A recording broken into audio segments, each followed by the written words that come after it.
Welcome back to the PYQ series. This is the second video of our PYQ series. इस PYQ series का main उद्देश्य है PYQs को exhaustively cover करना और ready to use template provide करना GS questions के लिए। जिन्होंने पहला वीडियो नहीं देखा है वो पहला वीडियो जाके देख सकते हैं।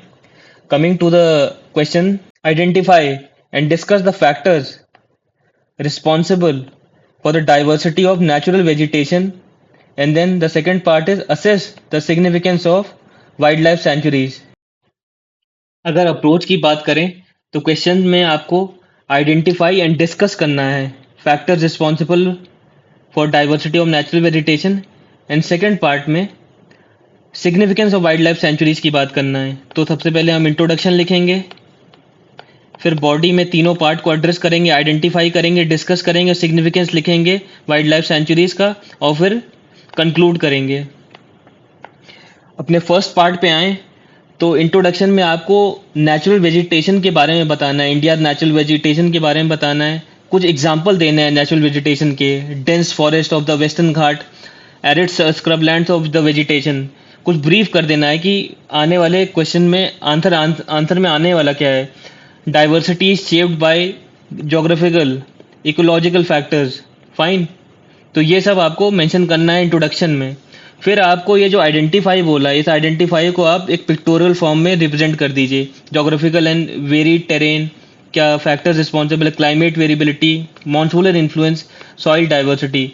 और फिर चूंकि जोग्राफी का क्वेश्चन है तो आपसे ये एक्सपेक्ट किया जा रहा है कि आप एक मैप उसमें एंटर करेंगे ही करेंगे, इंसर्ट करेंगे। कैसे? आप नेचुरल वेजिटेशन ऑफ इंडिया आपने दिखा दिया।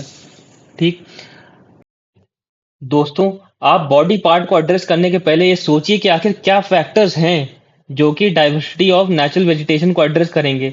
तो अपनी कंट्री के बारे में हम बात करें, एक रफ, अगर जैसे मैं डायग्राम यहाँ पे इंडिया का मैप बनाऊं तो यहाँ पे सबसे पहले आप जोग्राफिकल एक्सटेंट के बारे में बताइए। जोग्राफिकल एक्सटेंट में आप वेस्टर्न घाट की बात करिए, हिमालयन रीजन की बात करिए। आप क्लाइमेटिक रीजन में आप बात कर सकते हैं, थार डेजर्ट की बात कर सकते हैं, नॉर्थ ईस्ट इंडिया की बात कर सकते हैं जहाँ बहुत ज़्यादा रेनफॉल होता है, थार डेजर्ट में ऑलमोस्ट नो रेनफॉल होता है।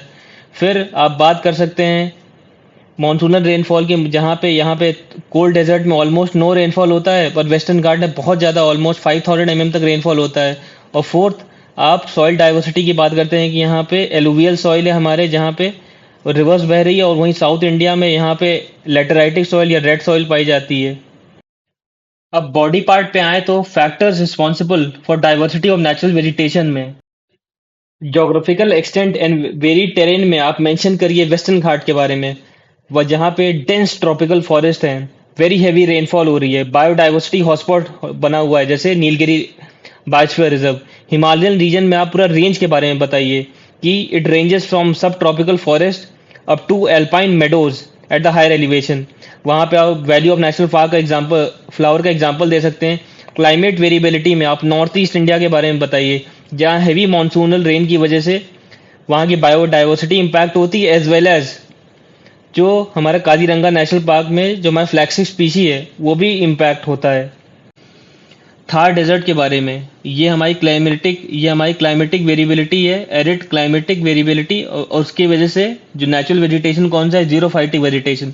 सिमिलरली मॉनसूनल इन्फ्लुएंस की वजह से जहाँ वेस्टर्न घाट में अप टू 5000 मिलीमीटर रेनफॉल होता है, तो डेंस रेन फॉरेस्ट वहाँ पे प्रोड्यूस होता है। अगस्त मलाई केरला में, तमिलनाडु में आपने एग्जाम्पल दिया।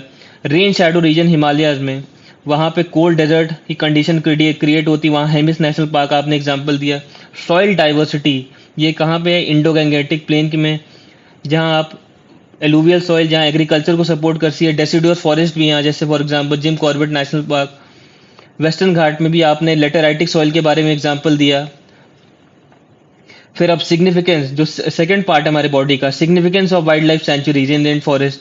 यहाँ पे आप अपने जो आपको रिमेंबर उसके हिसाब से आप बता दीजिए। कोई हार्ड एंड फास्ट रूल नहीं है कि आपको साउथ इंडिया के इसके बारे में बताना है, क्योंकि ये प्रिस्टीन है और ये दिमाग में जनरली रहते हैं, तो मैंने इनका एग्जांपल दिया है। This is all up to you. Silent Valley national park के बारे में आपने बताया, वहाँ लाइन टेल्ड मकाऊ मिलता है, वहाँ बायोडाइवर्सिटी कंजर्वेशन में इनका रोल है। पेरियार नेशनल पार्क के बारे में आपने बताया, यहाँ एलिफेंट और टाइगर का कंजर्वेशन होता है।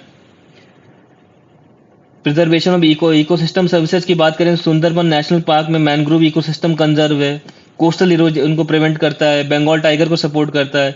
अगम्बे नेशनल पार्क के बारे में बात करें तो यहाँ पे it has a pivotal role in studying and conserving unique biodiversity हमारे वेस्टर्न घाट्स के।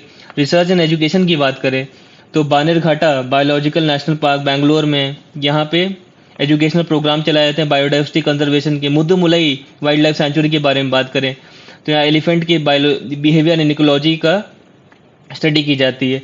और इन द एंड कंक्लूजन में आप बताएं कि इंडिया का डाइवर्स नेचुरल वेजिटेशन है जो कि इन्फ्लुएंस है जोग्राफिकल क्लाइमेटिक फैक्टर से इकोलॉजिकल रिचनेस प्रोड्यूस होती है, और वाइल्ड लाइफ सेंचुरी का अपना रोल है preserving biodiversity and ecological service. आपको ये पीडीएफ डिस्क्रिप्शन बॉक्स में मिल जाएगी। Do not forget friends to like and share our video and subscribe to our channel. इसी तरह के वीडियो को आपको आगे ही मिलते रहेंगे। Best of luck for the mains.